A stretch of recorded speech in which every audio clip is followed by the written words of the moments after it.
Tahukah kalian, saat detik-detik wafatnya, Baginda Rasulullah Shallallahu Alaihi Wasallam, tak cuma penduduk Madinah yang gempar, para malaikat dan alam semesta juga berduka menyaksikan wafatnya Nabi yang juga suri teladan umat manusia. Rasulullah Shallallahu Alaihi Wasallam menghadap ilahi Rabi pada hari Senin pagi tanggal 12 Rabiul Awal tahun 11 Hijriah bertepatan 633 Masehi. Beliau wafat pada usia 63 tahun lebih 4 hari. Isyarat dekatnya ajal Rasulullah dimulai ketika beliau beriktikaf selama 20 hari di bulan Ramadan tahun 10 Hijriah. Sebelum ajal menjemput, beliau memang sakit sampai tidak bisa mengimami salat jamaah di masjid. Hingga pada suatu hari datanglah malaikat maut bertamu ke rumah beliau untuk mengambil ruh Rasulullah yang mulia.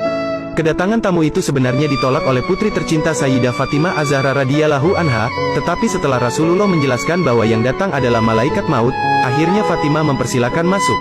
Malaikat maut datang menghampiri, Rasulullah menanyakan kenapa malaikat Jibril tidak ikut menyertainya.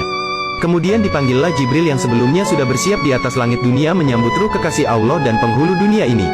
Ketika Jibril datang ke hadapan Rasulullah, beliau berkata, "Ya Jibril, jelaskan apa hakku nanti di hadapan Allah?" tanya Rasulullah dengan suara yang lemah. "Pintu-pintu langit telah terbuka, para malaikat telah menanti ruhmu. Semua surga terbuka lebar menanti kedatanganmu," kata Jibril. Tapi itu ternyata jawaban itu tidak membuatkan Rasulullah lega, mata beliau masih penuh kecemasan. "Apakah engkau tidak senang mendengar kabar ini?" tanya Jibril lagi.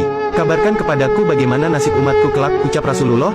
"Jangan khawatir, wahai Rasul Allah. Aku pernah mendengar Allah berfirman kepadaku, kuharamkan surga bagi siapa saja, kecuali umat Muhammad telah berada di dalamnya," kata Jibril.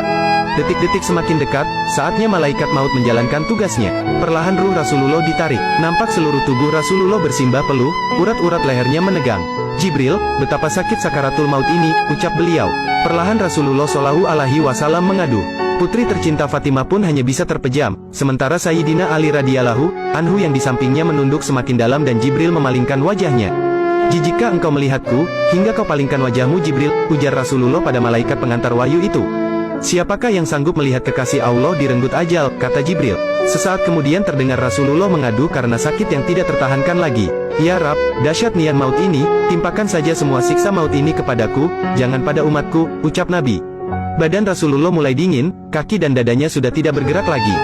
Bibir beliau bergetar seakan hendak membisikkan sesuatu. Ali mendekatkan telinganya. "Usikum bis sholati, wa ma malakat aimanukum," peliharalah salat dan peliharalah orang-orang lemah di antaramu, ucap Nabi dengan suara yang amat lirih. Di luar, pintu tangis mulai terdengar bersahutan, para sahabat saling berpelukan. Sayyidah Fatimah menutupkan tangan di wajahnya, dan Ali kembali mendekatkan telinganya ke bibir Rasulullah yang mulai kebiruan.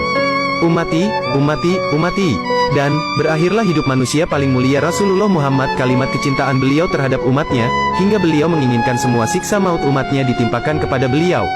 Bukan hanya itu, ketika ajal sudah di tenggorokan beliau masih memikirkan umatnya, "Umati, umati, umati." Subhanallah, nah seperti itulah saat Baginda Rasulullah Shallallahu Alaihi Wasallam meninggal, bahkan beliau masih sempat-sempatnya mengingat umatnya. Mudah-mudahan kita menjadi umat beliau yang cinta kepada beliau. Amin.